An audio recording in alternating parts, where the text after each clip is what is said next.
Welcome to Sacrilegious Discourse. For this is what the Sovereign Lord says. Why do you need prophets to tell people who you are and what you want? If you can justify everything that the God of the Bible has done, then you can justify any of your behavior. A lot of this mentality is trickling into what is now mainstream right-wing Christianity. I am capable of empathy greater than this God of the Bible. This is a Bible that they tell kids. This is the good Lord. This is the good book.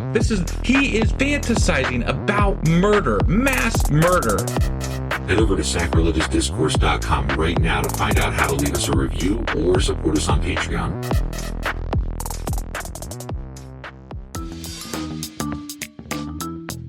Hey there, sinners and saints. It's your favorite Bible-bashing duo from Sacrilegious Discourse, and we need your help. That's right, folks. We're raising funds for some heavenly equipment and a studio that doesn't sound like it's in the depths of hell. Our current setup, let's just say it's more apocalypse than audiophile. So if you want to hear us dissect the Bible without the background noise of demonic squirrels, chip in a few bucks. We're aiming for $5,000 to upgrade our audio and build a studio worthy of blasphemous banter. Donate today and help us spread the good word of atheism. You can find a link right on our homepage, sacrilegiousdiscourse.com. Every dollar counts. Even if it's from your collection plate.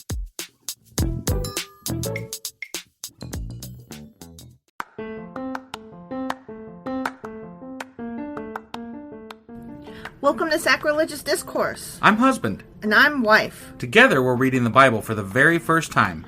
We grew up without religion and wanted to know what all the fuss was about. Well, what have we learned so far? That God is a dick, and apparently some people believe in talking donkeys. We're not trying to pass ourselves off as experts. Nope, we're just reading the Bible for the first time and giving our first take reaction. If you'd like to join us in this venture, you might consider starting at episode 1. Otherwise, jump in wherever you like. All right, let's go read the Bible. Yeah, let's get to it.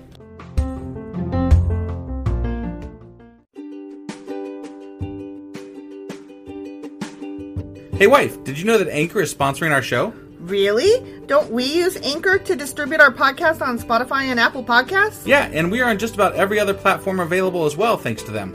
Why do we use Anchor as our podcasting service? Well, they make editing and distributing our show a breeze. What if one of our listeners wants to start their own podcast? Then they should head over to anchor.fm or download the app to get started. Awesome! You guys should go do that right now! Husband! Wife! Do you remember what happened yesterday? Some dude named Nathan did a prophecy for David and told him that his family's like kick-ass and shit. Right. Is that basically the gist of it? Well, I mean, there was a little more. Like, David was like, we should build a house for the tabernacle or bring that shit inside my house or something. And right. Nathan told David that God was like, I don't need a fucking house. What the fuck's wrong with you? Right. And then David did a lot of praying and was like, God is great. God is good. Let us thank him for the food. Amen. And it was like, yeah. Ugh. Okay. All right. So that was last chapter. Yeah. That was 2 Samuel chapter 7. And today we're going to be getting into 2 Samuel chapter 8.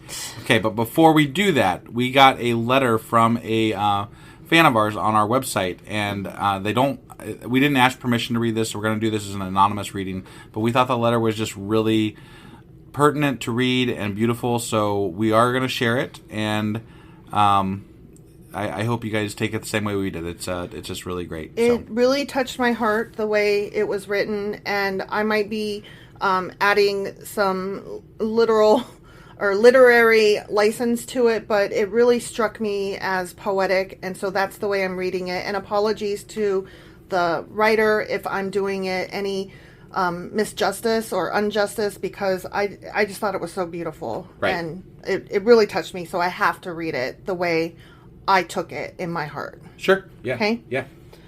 I am rudely taking your podcast name overly... Let me start over. Oh, I want to do this right because it's just so good, you guys. I am rudely taking your podcast name overly literally as a conversation. I don't want anything, just to talk to someone, and I am picking you. Twitter has suspended me permanently. No reason given, but like with God, I must have been bad. Facebook sucks, and people-wise, so do I. But I needed to say, After normal mass shootings, I'm angry, scared, numb. But after reading of the little boy whose parents were murdered, I just cried, and cried even more when I saw that people were donating to help a little.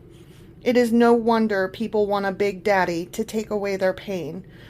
But it fucks me off knowing that it is mainly those who claim there is a big daddy who are causing the death culture. Please don't get back to me, but keep doing what you do, so people don't become Pontius Pilates and figuratively wash their hands of these deaths with thoughts and prayer. I very much appreciate what you do, and am just a little in awe of your courage and commitment.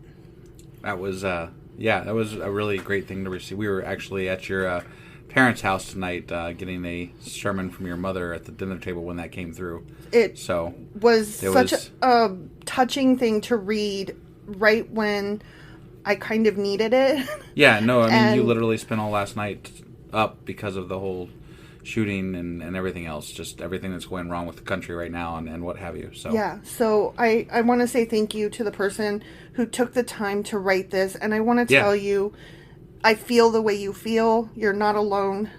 I think we all feel this way, and I'm just going to leave it there because I'm coming to tears now, and I don't want to cry. This was a beautiful, beautiful email to receive. Thank you. Yeah, definitely. All right, now we're going to go into 2 Samuel chapter 8. All right.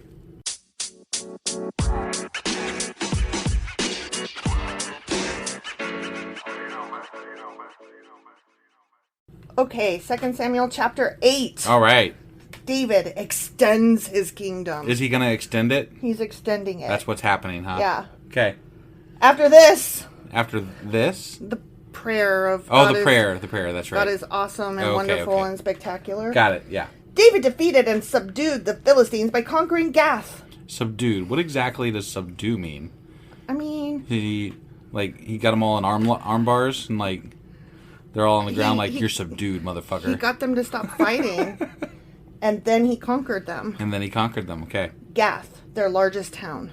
Okay. Okay? Yeah. David also conquered the land of Moab. Nice. What? I thought that... Okay. All right.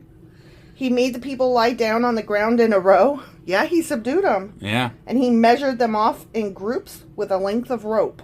Okay. He measured off 2 groups to be executed for every 1 group to be spared. Damn. What a motherfucker. Right? The Moabites were spared. The Moabites who were spared, became David's subjects and paid him tribute money. So he took them over and then taxed the fuck out of them. Hi, we just killed all of your friends and family, but now you owe us money too. Pay up, bitches. And also don't rebel, because then we'll kill you too. Right. David also destroyed the forces of Hadadezer, son of Rehab. I was trying to say rehab and Rohab at the same time, and it's neither. It's Rehab. Rehab, okay. King of Zobah, when Hadadezer marched out to strengthen his control along the Euphrates River. Okay. Okay? Yeah. So he kicked those asses. Yeah. David captured 1,000 chariots, 7,000 charioteers, and 20,000 foot soldiers. Soldiers. You're having trouble with talking tonight. I am having problems. Yeah. Foot soldiers. Okay, got it. He crippled all the chariot horses because the horses Why would you do that? What the fuck? They were very evil, bad horses. He kept the people, because he said 7,000 charioteers, right? Mm-hmm.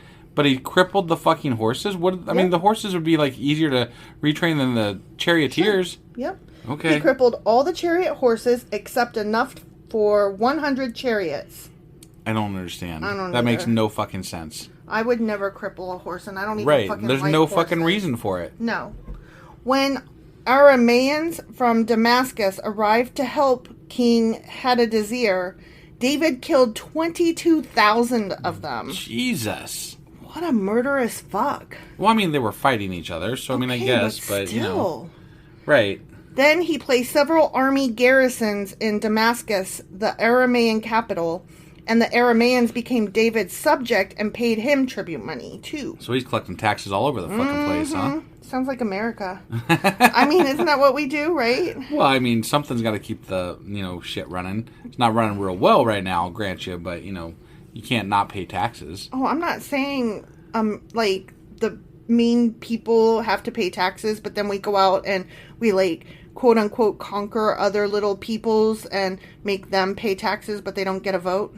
Yeah. You know, like Puerto Rico, say, or, right. you know, isn't the island of Guam another of our little territories that, you know, we fuck over and... Yep.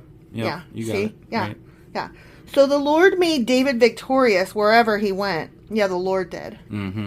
David brought the gold shields of Hadadezer's officers. Not offices. They didn't have offices back then. Thinking like cubicle with a... desk and fax machine and whatnot. David brought the gold shields of Hadadezer's officers to Jerusalem, along with a large amount of bronze from Hadadezer's towns of Teba and Berothai. You know, I have to say this because gold is actually a pretty soft metal. Mm-hmm. A gold shield would be only sort of functional. Like, I mean, yes, it would work. And but heavy. Like, yeah, but like if it got struck, it would bend like easily. So well, I'm imagining like if you had a shield of Play-Doh, maybe you get stabbed, but Play-Doh? like the sword gets stuck in the shield, and you're trying to like pull it out. You know? Right. Yeah. When King Toi, T-O-I, sure. Toi. Let's just go with toy. Okay. Well, I just didn't want to say toy because that sounded silly. Whatever. When King Toi of Hamath heard that David had destroyed the entire army of Hadadezer, he sent his son Joram to congratulate King David for his successful campaign. I wonder if this is a good idea or not. Probably not. Because David does not like messengers. Yeah, he doesn't. He doesn't like foreigners very much either. Right. Hadadezer and Toi had been enemies and were often at war. Joram presented David with many gifts of silver, gold, and bronze. Well, that'll do some, you know. That might help. Well, yeah. He might take all your shit and kill you anyway, though. Yeah. King David dedicated all these gifts to the Lord as he did with the silver and gold from the other nations he had defeated. Okay. From Edom, Moab, Ammon, Philistia, and Amalek. Okay. And from Hadadezer, son of Rehob, king of Zobah. Jesus, that's a mouthful. So David became even more famous when he returned from destroying 18,000 Edomites in the Valley of Salt. Wow.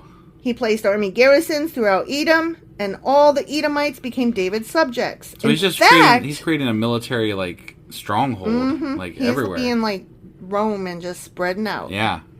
In fact, the Lord made David victorious wherever he went. Of course he did. Yeah. You know. David is the shit or whatever. Right. But he's a dick, remember? We remember that he's a dick. I remember. Okay, next section. David's officers.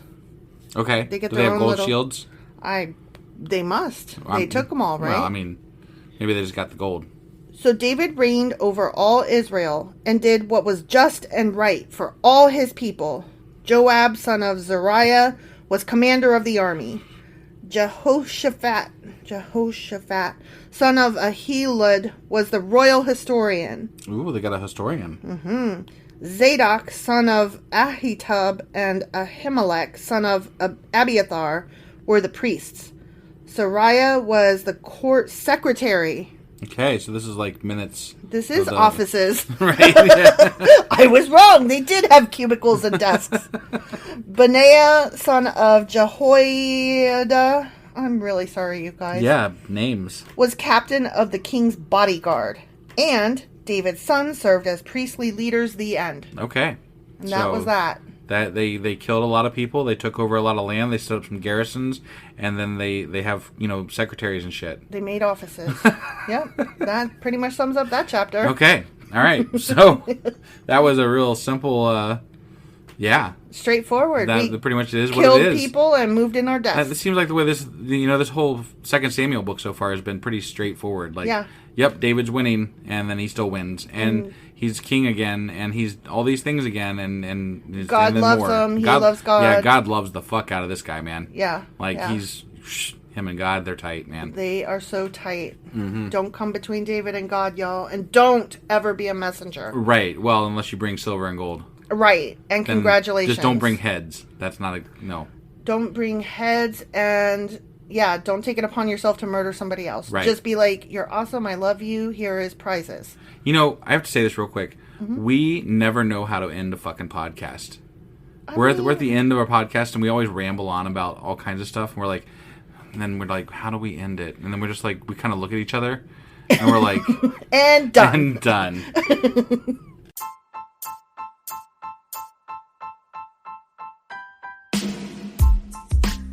Hey, wife, I guess that's the end? But husband, that's just sad. It doesn't have to be. We are on lots of social media platforms like Twitter. Our handle there is sacrilegious_D. For D's nuts. Oh my God. Stop doing that. Anyway, we're also on Facebook, Instagram, and Pinterest. There's a link to all of our social media sites at our website. Ooh, we have a website? Yeah, it's sacrilegiousdiscourse.com, where you can also find a link to our merch shop. We have a merch shop? Yep, we have podcast-themed clothing, mugs, notebooks, and more, as well as an atheist and science-themed products. Wow, our fans should really go check that out right now. Definitely. They can get in touch with us by sending an email to sacrilegiousdiscourse@gmail.com. But before they do that, we could really use some help. Oh yeah? With what? Well, it's not free running the podcast, and we need some financial support in order to get better equipment, which will free up time so we can concentrate on our podcast and our fans. Okay, so what should they do? Head over to patreon.com/sacrilegiousdiscourse and sign up as a contributor on our podcast. Supporters there receive additional bi-weekly episodes that we record just for our Patreon members for as little as $2 a month. Also, we'd really appreciate it if you would like and subscribe on whatever platform you're using. And Apple Podcast reviews help us out tremendously. Like and subscribe. Leave an Apple review. Join us on Twitter. Support us on Patreon. That's a lot of instructions. Don't forget to say thanks. Thanks. Okay, bye.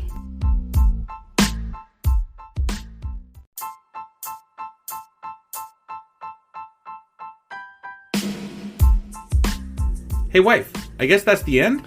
But husband, that's just sad. It doesn't have to be. We are on lots of social media platforms like Twitter. Our handle there is sacrilegious_D. For D's nuts. Oh my God. Stop doing that. Anyway, we're also on Facebook, Instagram, and Pinterest. There's a link to all of our social media sites at our website. Ooh, we have a website? Yeah, it's sacrilegiousdiscourse.com, where you can also find a link to our merch shop. We have a merch shop? Yep, we have podcast-themed clothing, mugs, notebooks, and more, as well as an atheist and science-themed products. Wow, our fans should really go check that out right now. Definitely. They can get in touch with us by sending an email to sacrilegiousdiscourse@gmail.com. But before they do that, we could really use some help. Oh yeah? With what? Well, it's not free running the podcast, and we need some financial support in order to get better equipment, which will free up time so we can concentrate on our podcast and our fans. Okay, so what should they do? Head over to patreon.com/sacrilegiousdiscourse and sign up as a contributor on our podcast. Supporters there receive additional bi-weekly episodes that we record just for our Patreon members for as little as $2 a month. Also, we'd really appreciate it if you would like and subscribe on whatever platform you're using. And Apple Podcast reviews help us out tremendously. Like and subscribe. Leave an Apple review. Join us on Twitter. Support us on Patreon. That's a lot of instructions. Don't forget to say thanks. Thanks. Okay, bye.